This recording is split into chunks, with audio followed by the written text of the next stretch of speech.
Hi! Welcome back to my channel. Today we're starting a new series! Yay! I'm starting a new creation series where you can follow me and learn new crafts, and we'll be doing DIYs together, maybe even some furniture stuff. And yeah, so pretty much we will be doing things that I've already learned and things that I want to try out. And if you guys want to subscribe to my channel and watch the process of me creating things, please hit subscribe and that notification bell, and also like the video. That will really help my channel grow.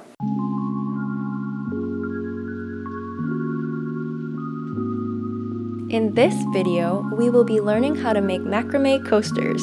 I will be providing tips for beginners such as what rope to buy, where to buy it, and how to perfect this coaster. If you want to skip straight to the tutorial, it is at the end of the video. So it's this one right here that we're going to make. I call this one the sunburst coaster because it looks like a sun. Some of you might know that I do macrame, and I have a separate Instagram account for my macrame, and if you want to follow it, it's called Twine, and it will be linked below in the description.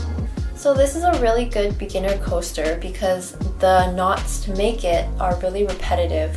So in this little vlog tutorial, I will be focusing more on tips that I have for beginners and people who want to make this coaster, because on YouTube there are a lot of videos on how to make this, but I have a few tricks to make it perfect.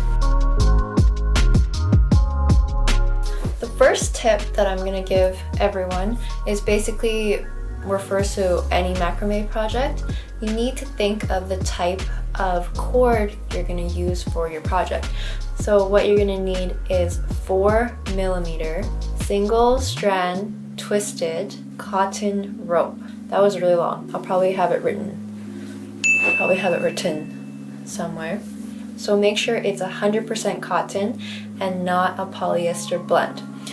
The reason why I think a 4mm cotton single strand twist is so useful is because it makes the coaster look really uniform.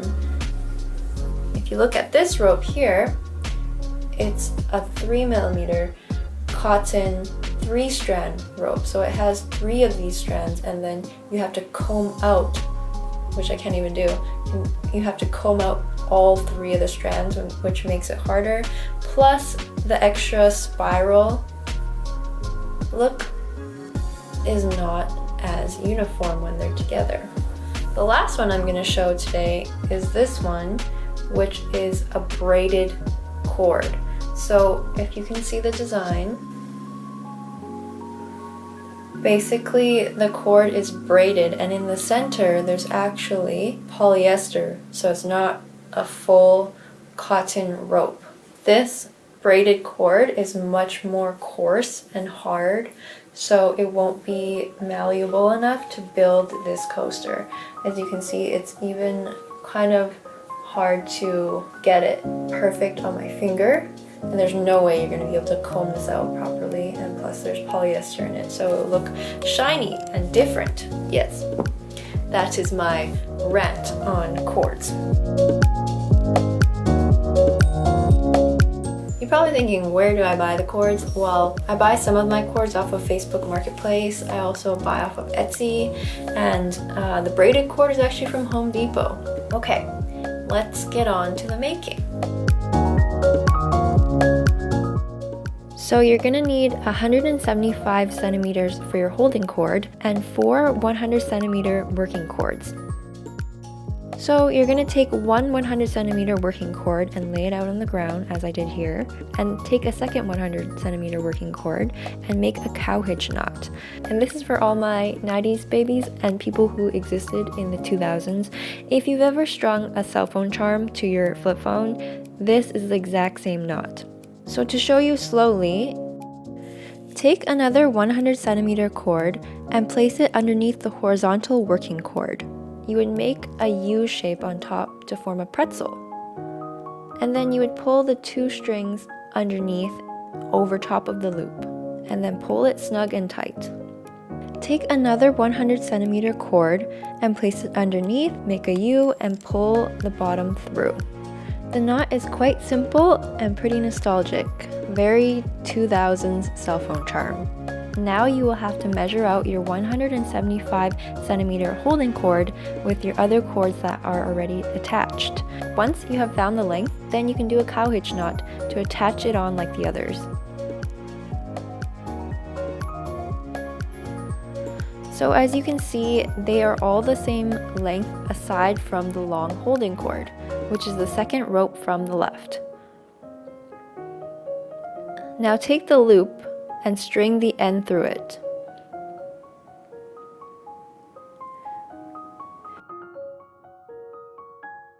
You will be trying to get the knots as close to the end of the loop to make it nice and tight. So just keep shuffling them over until the rope is completely snug. Once it's nice and tight, it should look like a little flower in the middle. So cute! Okay, so now take the holding cord, and this knot that you're about to do will be the same knot for the rest of the coaster. Take your holding cord and bring it on top of your first working cord. Now take the working cord and make a 4 shape and loop the end through. Once it's looped through, pull the cord tightly. Using the same cord, you're going to create the 4 shape once again and string the end through. Now repeat with the second working cord. So create the 4 shape, loop it through, and pull snug. And with the same holding cord, make a 4 shape, loop it through, and pull it snug. I put in a cork board and a pin just to help you guys see it better. Now you can continue doing that knot for the rest of the coaster until we reach a gap in the work.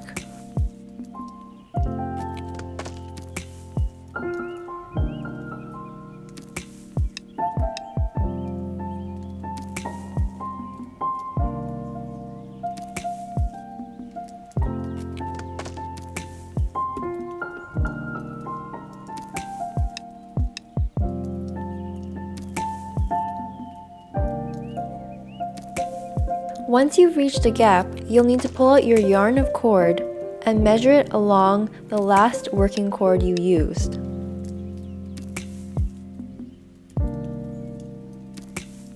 Now you'll need to double it and add 3 to 5 centimeters to the end of it before cutting.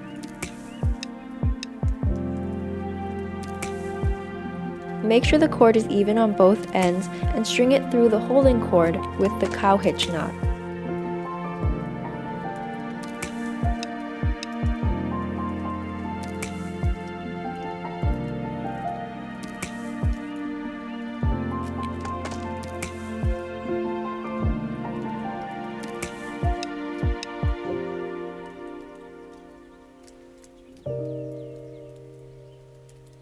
So in my 4th spiral around to my 5th spiral, I put in 3 fillers because I wanted to make sure that in my last spiral, which is the 5th to the 6th, it will not have any filler cords in it. The reason why I wanted to do that was because it just looks way more even that way, and just for peace of mind, I don't want any of the cords slipping out or falling out, so the last one has to be the slickest and the tightest.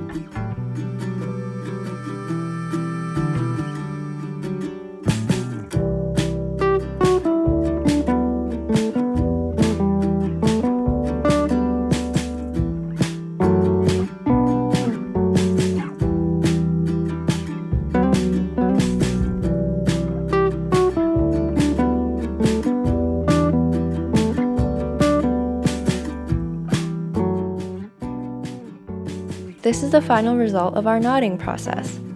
And now we're on to cutting. I'm bringing out a compost bin because, as some of you may know, cotton is compostable. So make sure not to throw it in the trash. This is honestly the funnest part of the whole project. You get to be a hairdresser. So I'm just trimming off along the ends to match the length of this IKEA coaster. It's kind of funny how I bought a coaster from IKEA just to make more coasters. Anywho's, now that I've cut it to a shorter length, I am combing out the fringes. Once you have your coaster looking like Angelica's doll from Rugrats, then you can trim it to the length you want.